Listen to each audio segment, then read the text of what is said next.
Hello everyone, this is me Sabiya here. मैं आपके लिए लेकर आई हूँ एक और रीडिंग जो कि होगी उन लोगों के लिए जो जानना चाह रहे हैं कि क्या होने वाला है आपकी लाइफ में आगे। तो लेट्स फाइंड आउट। रीडिंग शुरू करने से पहले रिमाइंड करवा दूँ कि ये एक जनरल रीडिंग है। अगर आपको पर्सनलाइज रीडिंग लेनी है तो रीच आउट कर सकते हो। ईमेल आईडी डिस्क्रिप्शन बॉक्स में गिवन है।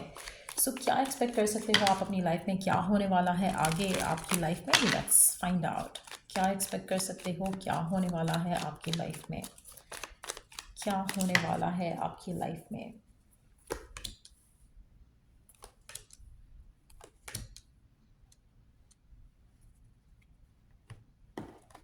अच्छा, आप में से मेजॉरिटी लोगों के लिए मुझे ऐसा लग रहा है कि आपके पास ऑप्शन आने वाला है किसी चीज़ को लेकर, कोई चॉइस मिलने वाली है आपको, जिसके बाद आपके लिए डिसीजन बनाना आसान भी होगा और थोड़ा मुश्किल भी होगा, क्योंकि कहीं ना कहीं आपके पास जो ऑप्शंस होंगे उसमें से डिसाइड कर पाना आपके लिए मुश्किल होगा। आप में से कुछ लोगों के लिए हो सकता है कि आपके पास ऑलरेडी कोई ऑप्शंस हैं, कोई चॉइसेस हैं।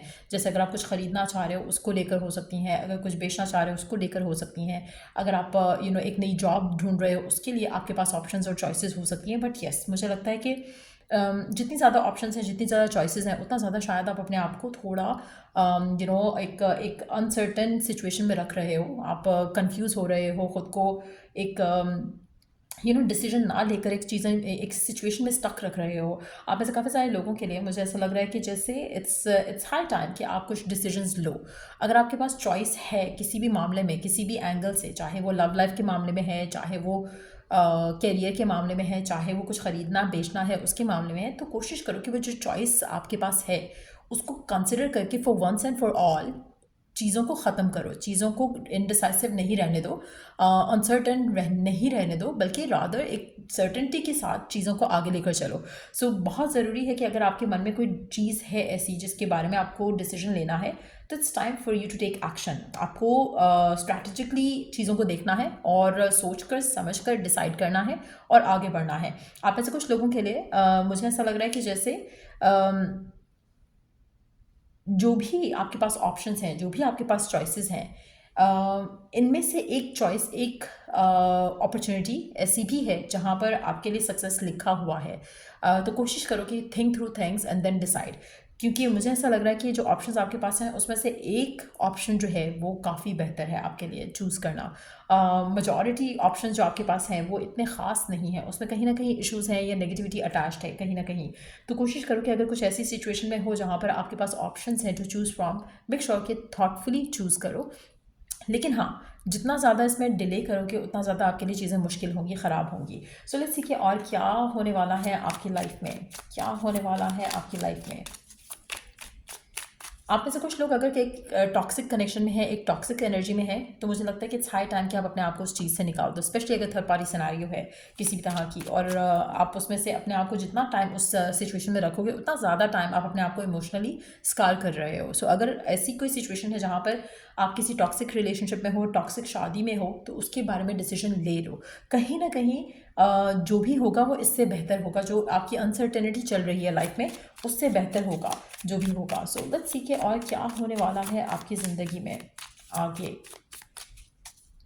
आप में से काफ़ी सारे लोगों के लिए मुझे ऐसा लग रहा है कि you would miss something from the past.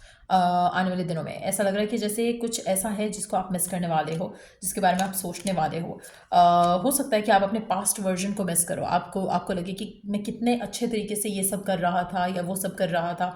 जैसे करियर के हवाले से हो सकता है कि आपको लगेगा कि एक फेज़ था जहाँ पर आपने बहुत अच्छा सब किया and now you are struggling with something. तो कुछ ऐसी चीज़ों के बारे में आप नॉस्टैल्जिक हो सकते हो पास्ट को लेकर। लेकिन यस, एक चीज़ मैं यहाँ पे मेंशन करूँगी कि जो चीज़ें आप सोच रहे हो वो फिर से हो सकती हैं, लेकिन आपको डिसीजन बनाना पड़ेगा। चाहे वो करियर वाइज है, चाहे वो लव वाइज है, चाहे वो कोई ख़रीदना बेचने वाली सिचुएशन है, आपको डिसीजन बनाना पड़ेगा। अगर आप किसी भी पास्ट के बारे में, सिचुएशन के बारे में सोच रहे हो, पास्ट में आप वापस नहीं जा सकते हो, लेकिन अभी जो आपके पास चॉइसेस हैं उसमें से चूज़ करके आगे बढ़ो अपनी ज़िंदगी में। आप में से कुछ लोगों के लिए मुझे ऐसा लग रहा है कि जैसे आपको जो डिसीजन बनाना है, it's a very important decision आपकी ज़िंदगी का। और आप में से कुछ लोगों के लिए ये डिसीजन आपकी लव लाइफ से कनेक्टेड हो सकता है कि आपको कोई पार्टनर चूज़ करना है या किसी पार्टनर को छोड़ना है, जो कि आपके सामने एक ऑप्शन के जैसे है। और आने वाले दिनों में आप वो चॉइस बना लोगे तो ज़्यादा सही रहोगे, नहीं बनाओगे तो अपने आप को स्टक और स्टैग्नेंट रखोगे, चाहे टू चूज़ अ पार्टनर और टू लीव अ पार्टनर, दोनों चॉइसेस आपके पास हैं। लेट्स सी कि और क्या होने वाला है आपकी लाइफ में आने वाले टाइम में। होल्ड ऑन कर रहे हो आप चीज़ों के ऊपर, ये नहीं करना है आपको। आपकी लाइफ स्टक है तो इसीलिए है क्योंकि you are holding on to things. आप में से काफ़ी सारे लोगों के लिए मुझे ऐसा लगता है कि आप अपनी लाइफ के डिसीजंस बना नहीं रहे हो, जिसकी वजह से आपकी लाइफ स्टक है। और आपकी पास अपॉर्चुनिटीज़ ऑफर्स आ रही हैं, आने वाले दिनों में आ भी जाएंगी अगर अभी तक नहीं आई। 4 दिन फ्रॉम नाउ ऑनवर्ड्स बहुत सिग्निफिकेंट होंगे जहाँ पर आपकी तरफ कोई ऑफर आते दिख रही है। राइट नाउ शायद you don't see anything happening. कोशिश करो कि स्टिल, अगर जैसे होता है ना कि आप फियर ऑफ द अननोन जो है वो आपको रोक रहा है डिसीजन बनाने से। जैसे आप सोचते हो कि अगर ये करंट जॉब अच्छी नहीं है और मैं जॉब छोड़ दूँ तो आगे क्या होगा, पता नहीं मुझे अच्छी जॉब मिलेगी या नहीं मिलेगी, जो भी होगा इससे बेहतर होगा, दैट्स फॉर श्योर। सो कहीं ना कहीं अगर आपको कुछ नहीं दिख रहा फ्यूचर में तो स्टिल टेक एक्शन, क्योंकि आपकी जो करंट सिचुएशन है ऐसा लग रहा है कि जैसे you are basically keeping yourself in a traumatic situation काफ़ी हद तक। तो वो चीज़ ख़त्म होना बहुत ज़रूरी है। चाहे आपको कुछ आगे दिख रहा है या नहीं दिख रहा है, जस्ट नो कि there is light at the end of the tunnel. आप इसी सिचुएशन में रहोगे अगर, तो आपकी लाइफ में कुछ बदलेगा नहीं, कुछ पॉजिटिव नहीं होगा। You have to make a decision, you have to make a choice.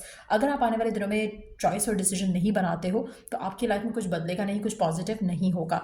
It's high time कि यू मूव फॉरवर्ड। आप में से मेजॉरिटी लोगों के लिए आपको वो डिसीजन बनाना पड़ेगा। अच्छा, आप में से कुछ लोगों के लिए मुझे ऐसा लग रहा है कि जैसे अगर आप सिंगल हो, looking for love, looking for romance, तो उसमें भी मुझे ऐसा लग रहा है कि जैसे शायद आप हाफ हार्टेडली पास में स्टक हो और आप आगे बढ़ने से डर रहे हो। इट्स हाई टाइम कि आप आगे बढ़ो। Be the bachelor, be the single person, accept the fact कि आप सिंगल हो और आगे बढ़ो। डोंट लुक बैकवर्ड, अपने आप को स्टक नहीं रखो पास्ट के अंदर, पास्ट पर्सन के साथ। So just keep moving forward. आपको ऑप्शंस, आपको चॉइसेस मिलेंगी। आने वाले 4 दिन काफ़ी सिग्निफिकेंट हैं आपके लिए। लेट्स सी कि और क्या जानना आपके लिए ज़रूरी है। Drunk with love, let love lift you to freedom. अच्छा, आप में से काफ़ी सारे लोगों के लिए जिस तरह का प्यार, जिस तरह की मोहब्बत, जिस तरह का अफेक्शन आप चाहते हो अपनी ज़िंदगी में, वो आपको मिल जाएगा।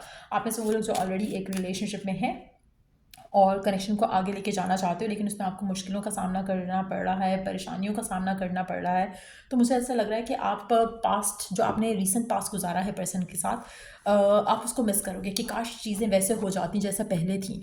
लेकिन पहले जैसा कुछ नहीं होगा। इधर ये कनेक्शन आगे जाएगा या फिर ये कनेक्शन ख़त्म होगा। मेजॉरिटी लोगों के लिए मुझे ऐसा लग रहा है कि एक डिसाइसिव मोड आ चुका है आपके रिलेशनशिप में और ये चीज़ फाइनली सॉर्ट आउट होगी। या तो ये कनेक्शन बंधेगा या फिर ये कनेक्शन ख़त्म होगा।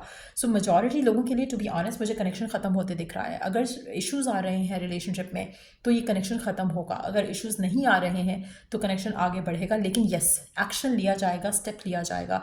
इस तरह की सिचुएशन में नहीं छोड़ा जाएगा जो करंटली है।